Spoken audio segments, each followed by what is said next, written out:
दामाद दीपक को अपने ससुराल गए हुए लगभग 1 साल के आसपास हो गया था। आखिरकार उसने सोचा कि होकर आते हैं। चूंकि दीपक शहर में रहता था, इसीलिए वो ससुराल बहुत कम जा पाता था। ससुराल में उसकी एक विधवा सास थी और उस समय घर में कोई और नहीं था।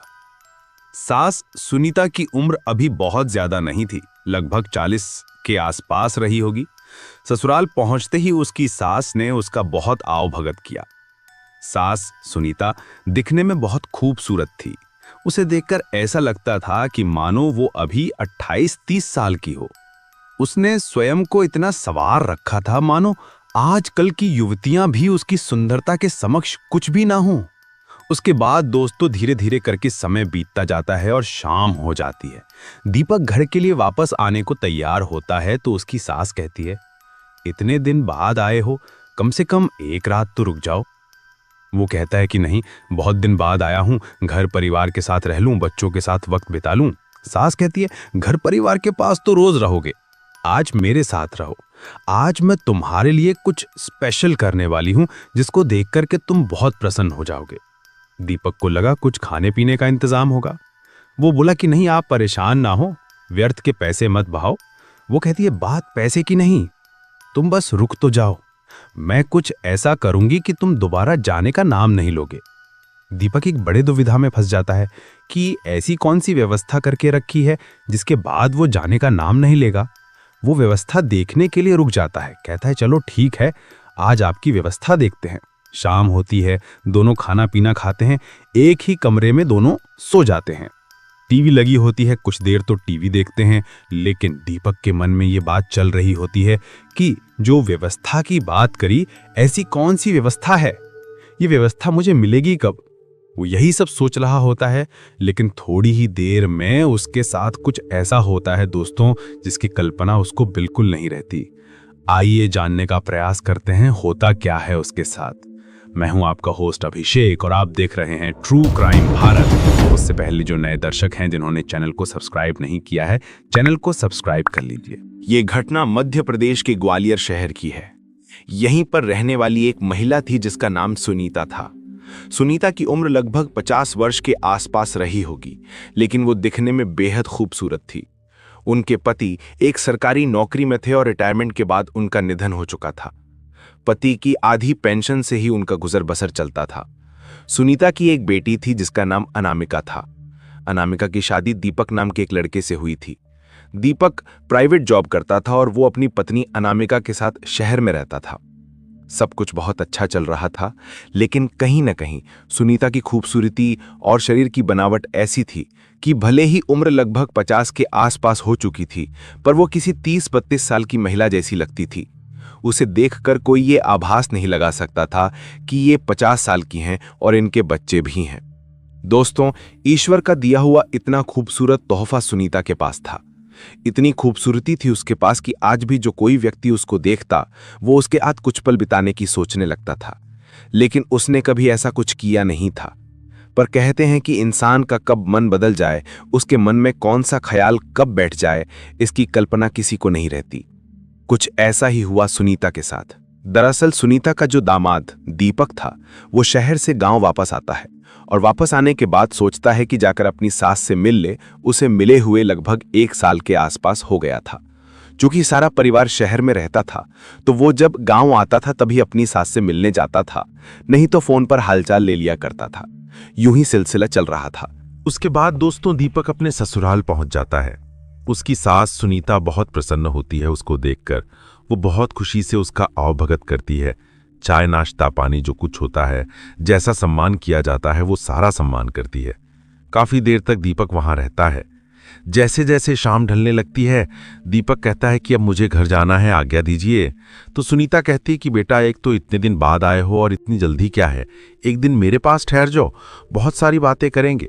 वैसे भी जब यहाँ से शहर जाते हो तो 1 साल 1.5 साल पे वापस आते हो। तुम तो जानते हो कि मेरा कोई नहीं है, बस तुम्हारी सहारे हम जिंदा हैं।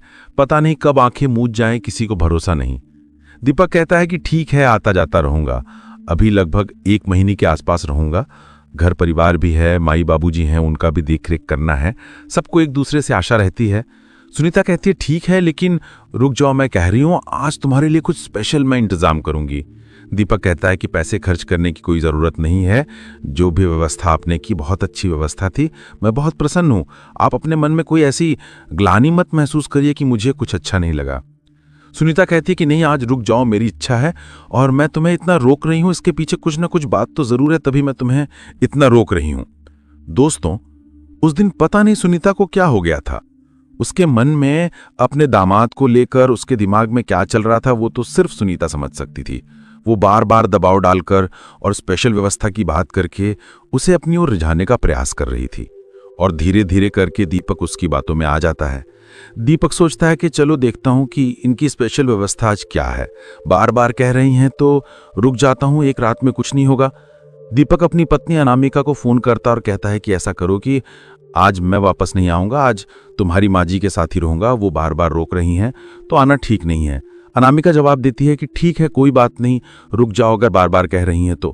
धीरे धीरे वक्त बीतता जाता है। रात के लगभग 9 बजे के आसपास का समय हो जाता है। सुनीता खाने पीने का अच्छा इंतजाम करती है।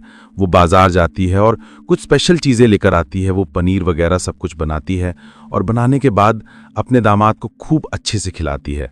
दोनों भरपेट भोजन करते हैं। इसके बाद वे उस कमरे में जाते हैं जहाँ टीवी लगी हुई थी और एक बेड भी पड़ा था।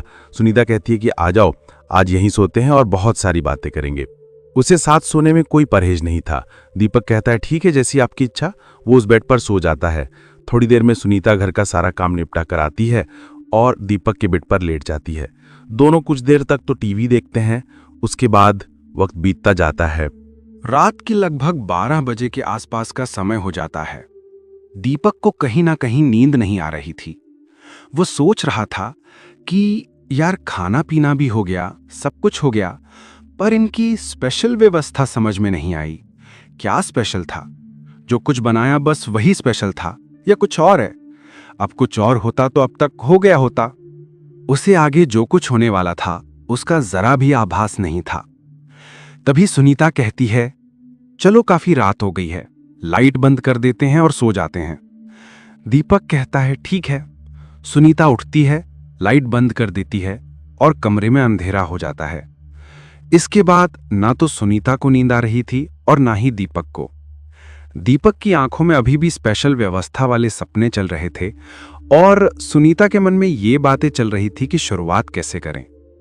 अचानक से सुनीता सोने का नाटक कर लेती है और नाटक करने के बाद एक अजीब से खर्राटे लेने लगती है। दीपक को लगा यार ये तो सो गई।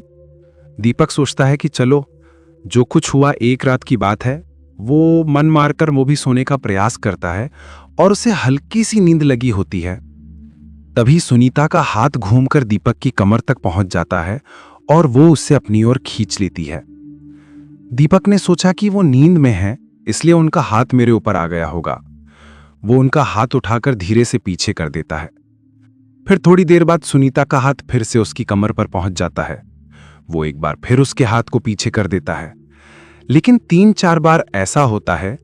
एक बार तो सुनीता अपना हाथ उठाकर उसकी एक ऐसी जगह पर रख देती है। तभी अचानक दीपक दंग रह जाता है। उसकी आंख पर जो थोड़ा बहुत नींद थी वो झटके से खुल जाती है। उसे लगा यार ये सब क्या है।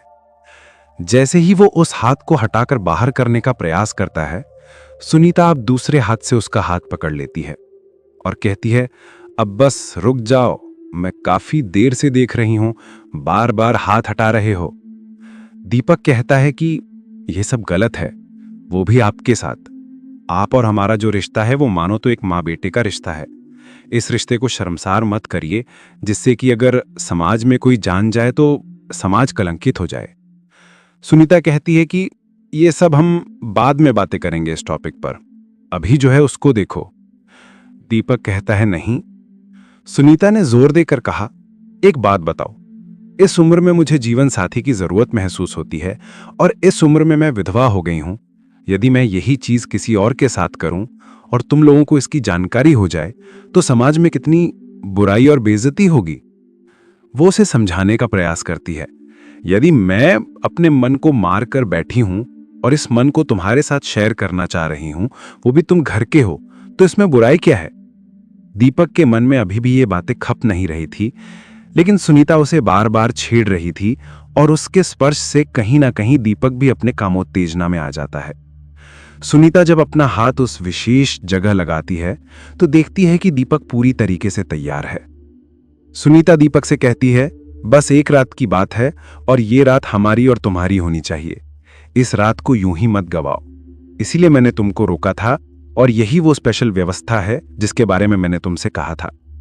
वो आगे कहती है, मैं काफी दिन से सोच रही थी कि जब तुम कभी आओगे तो ये अवसर मैं तुम्हें अवश्य दूंगी, लेकिन तुम्हें इतने दिन बाद आना हुआ, लगभग 1 साल लग गया। अगर मैं किसी और के साथ ये सब करती तो तुम्हें पता चलता तो कितनी बुराई होती। आखिरकार सुनीता ने उसे किसी ना किसी तरह से इमोशनल ब्लैकमेल करके अपनी ओर आकर्षित कर लिया था। अब दीपक पूरी तरीके से तैयार हो चुका था। सुनीता कहती है कि बस 10 मिनट का वक्त लगेगा, उसके बाद सारा काम खत्म हो जाएगा। सुनीता अब दीपक पर अपना पूरा दबदबा बना चुकी थी।